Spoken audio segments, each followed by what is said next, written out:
ಇಂದು Ranji trophy final ಕೊನೆಯ ದಿನ ಕರ್ನಾಟಕ ಹಾಗೆ ಜಮ್ಮು ಕಾಶ್ಮೀರದ ನಡುವೆ ರಣಜಿ ಫೈನಲ್ ಇವತ್ತು. ಇಂದು ರಣಜಿ ಟ್ರೋಫಿ ಫೈನಲ್ ಕೊನೆಯ ದಿನ ಕರ್ನಾಟಕ ವರ್ಸಸ್ ಜಮ್ಮು ಕಾಶ್ಮೀರ ರಣಜಿ ಫೈನಲ್ಗೆ ಇವತ್ತು ಹೆಣಗಾಡ್ತಾವೆ. ಫೈನಲ್ ಪಂದ್ಯ ವೀಕ್ಷಣೆಗೆ ಓಮರ್ ಅಬ್ದುಲ್ ಬಂದಿದ್ದಾರೆ. ಜಮ್ಮು ಕಾಶ್ಮೀರದ ಮುಖ್ಯಮಂತ್ರಿ ಓಮರ್ ಅಬ್ದುಲ್ ಅಂದ್ರೆ ಎಷ್ಟು ಇಂಪಾರ್ಟೆಂಟ್, ಎಷ್ಟು ಪ್ರತಿಷ್ಠೆ ಗಮನಿಸಬೇಕಾಗತ್ತೆ. ಹಾಗಾಗಿ ಮ್ಯಾಚ್ ನೋಡೋದಕ್ಕೆ ಬಂದಿದ್ದಾರೆ ಓಮರ್ ಅಬ್ದುಲ್. ಗೆಲುವಿನ ಸಮೀಪದಲ್ಲಿರುವ ಜಮ್ಮು ಕಾಶ್ಮೀರ ತಂಡ, ಹಾಗಾಗಿ ಐತಿಹಾಸಿಕ ಕ್ಷಣಕ್ಕೆ ಸಾಕ್ಷಿಯಾಗೋದಕ್ಕಂತ ಮುಖ್ಯಮಂತ್ರಿ ದೂರದ ರಾಜ್ಯದಿಂದ ಬಂದಿದ್ದಾರೆ.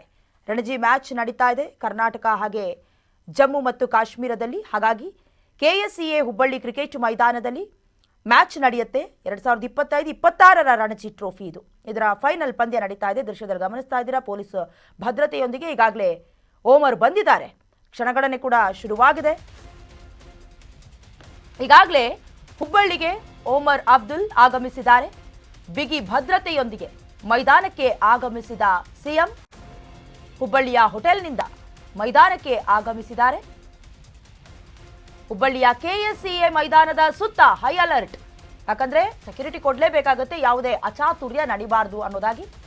ಮೈದಾನದ 2ನೇ ಗೇಟ್ನಿಂದ ಅಭಿಮಾನಿಗಳ ಪ್ರವೇಶ ಕೂಡ ಇರುತ್ತೆ. ಅಭಿಮಾನಿಗಳು ಕೂಡ ಸಾಲುಗಟ್ಟಿ ಬರ್ತಿದ್ದಾರೆ.